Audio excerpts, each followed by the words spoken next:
Transurfer, and welcome to TransurfingTV. I am Renee Garcia, and this is a video today by request. Remember, if you guys have any requests for me, please shoot me a comment below or message me on Messenger through Facebook, and I will do my best to tackle your topic. I love getting challenged, and this is one that I've been asked a number of times to do. I don't know why it's taken me so long to get around to doing this, but this is the Transurfing checklist. For those of you that are new, or for those of you that feel like, man, there are so many concepts, where do I begin with my daily practice? And this is kind of what I do daily, or what I focus on, and what seems to have the most punch for me in creating my reality every day. So I am going to give it a shot here, and hopefully this will help you in developing a better practice, a better daily practice with reality transurfing.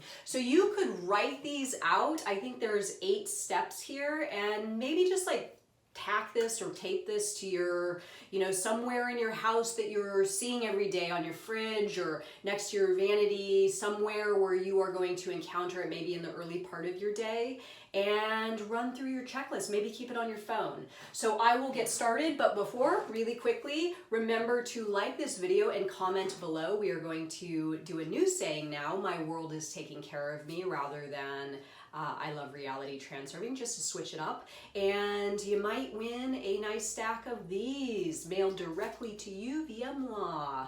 So cool. Reality transurfing checklist number 1.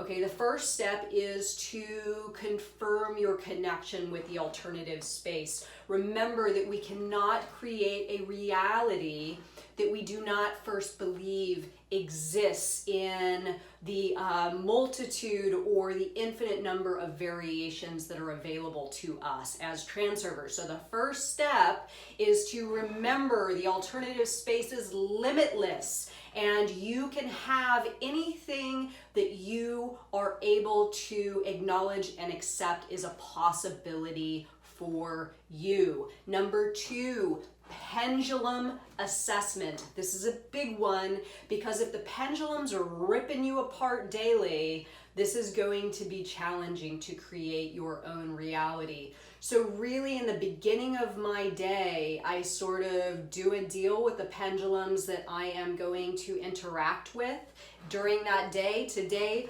social media has gotten the better part of me, I will admit, but you know what? I didn't have a ton of stuff going on today, other than I needed to create some videos, I needed to answer some emails, I'm working on a new project, but other than that, I had a little bit of extra time, and I knew that I could spend some time on social media and it would be fine. But pendulum assessment and really acknowledging what pendulums you are doing business with, so to speak, is going to help you manage your time in a way where you have the ability to create your own reality. Because remember, either you are creating your own reality, or a reality is being created for you by pendulums. So pendulum assessment and management, especially just acknowledgement of what pendulums you may encounter, which ones you are going to do business with during that day, and which ones you're going to try to avoid, is absolutely key. So number 3, evaluate your importance levels, or set the commitment in the earlier part of your day that you are going to maintain lower importance levels, or you are going to notify yourself once you feel your importance levels have started to in fact elevate. This is a big one. Lowering importance levels really just chills everything out in your mind, in your reality, with pendulums, with balancing forces, everything. So if you can consciously maintain, or at least set the commitment to manage your importance levels in the beginning of your day, this is going to be a big step as well. Number 4, repeating the mantra.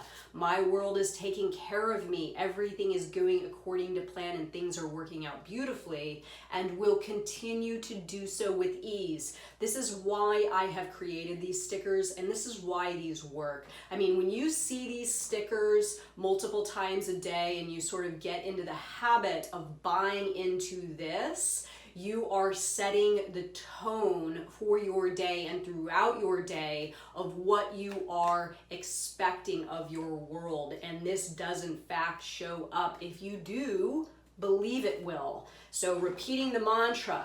Number 5, ask, where am I working from? Am I working from inner intention? Am I working from outer intention? It's fine if you're working with inner intention throughout your day, but acknowledging that you're doing so is key. Otherwise, you are going to go too far into that rabbit hole of working with inner intention, and you will become depleted of your energy quickly. And when you are depleted of your energy quickly, all sorts of bad things happen. Pendulums hook onto you, you lose energy, obviously. Your mindset, your thought quality starts to diminish or degrade. So really staying in tune with outer intention, how your world may possibly be helping you in your day, throughout your day, with your endeavors, on the way to your goal. This is really the sweet spot for reality transurfers. So really, for me, at least a few times a day, I kind of check in with myself and I'm like, okay, Renee, where are you working from? Are you working from inner intention, or are you working with outer intention? And if I feel like I'm using too much inner intention for an extended period of time, I simply take a break and kind of back up off that energy and allow outer intention to show me how to work the rest of my day. And you know what? It really, really does work. 6, keep a lookout for signs and doors. This is a big one. This has a lot to do with you maintaining your awareness levels, right? I see myself, I see my reality.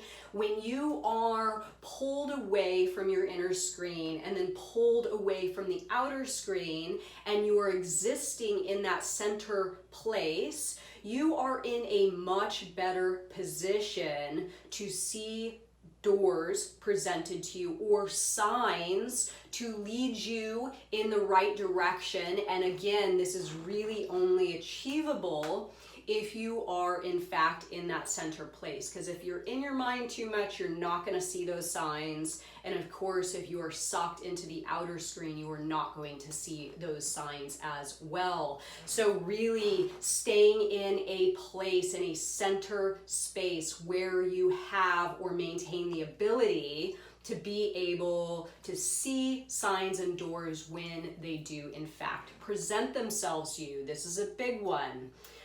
Number 7, is your heart having enough say? Is your heart being heard? Are you doing what your heart wants to do? This gets kind of back to the inner intention and outer intention. Remember, the heart is outer intention. This is how we connect with outer intention, is our heart. And inner intention is the mind, the overthinking mind, the overworking mind. And for me, really, if I'm heavily involved in a lot of like administrative stuff and creative stuff and really going deep into it, my heart is typically the one fueling the whole thing, right? My heart is the one that keeps that energy sustained. However, if I do find myself working too much from my mind, again, in inner intention place, my work will start to suffer. I will start to see, again, low energy levels. So staying in tune with what your heart wants to do, how your heart feels about your movement through your day is really another big key for me. And it's a practice, though. It really is a practice. So as you start listening more and more and more, your heart will lead you through your day more and more and more, and then your reality creation results get better and better as you go. The last one, number 8, Is your inner observer at work? Is your inner observer notifying you? And most valuably, are you listening to your inner observer when your inner observer does try to tell you something? So if your inner observer kicks in and says, hey, pendulum warning, you are getting sucked in, are you listening or are you turning away? And do you need to get this voice speaking more loudly, or do you need to listen to it more when it does speak to you? So really getting in touch with that voice, all of these things start to sort of thread together when you begin or really dive into a solid reality transurfing practice. I know my inner observer does a lot of things for me. It reminds me of the limitless nature of the alternative space. It reminds me to manage my pendulums. My voice of my inner observer helps me to, keep my importance levels in check. All that stuff, the heart and mind, the signs, the doors, asking where I'm working from. My inner observer will oftentimes say, hey, inner intention, you're working with inner intention right now, and that's my cue to back off. But again, we must be willing to listen when that voice does speak its mind, and we have to nurture that voice so it gets speaking more loudly. So what do you think of my list? Feel free to jot these down again, tape it to your fridge and have a go, and let me know if you feel this is comprehensive enough. Maybe I've left something out. And yeah, I would say this is a really, really good place to start. But remember to comment and try to win some of these, or you can access these to print them out yourself on the transurfing.us membership site. There's a PDF and you can just print them, cut them, and tape them all over, so you don't have to get them from me. But these really, really do help in a solid reality transurfing practice. So thank you so much for watching my video, everyone, and I hope you benefit from this checklist, and stay tuned for the next. Thanks. Bye.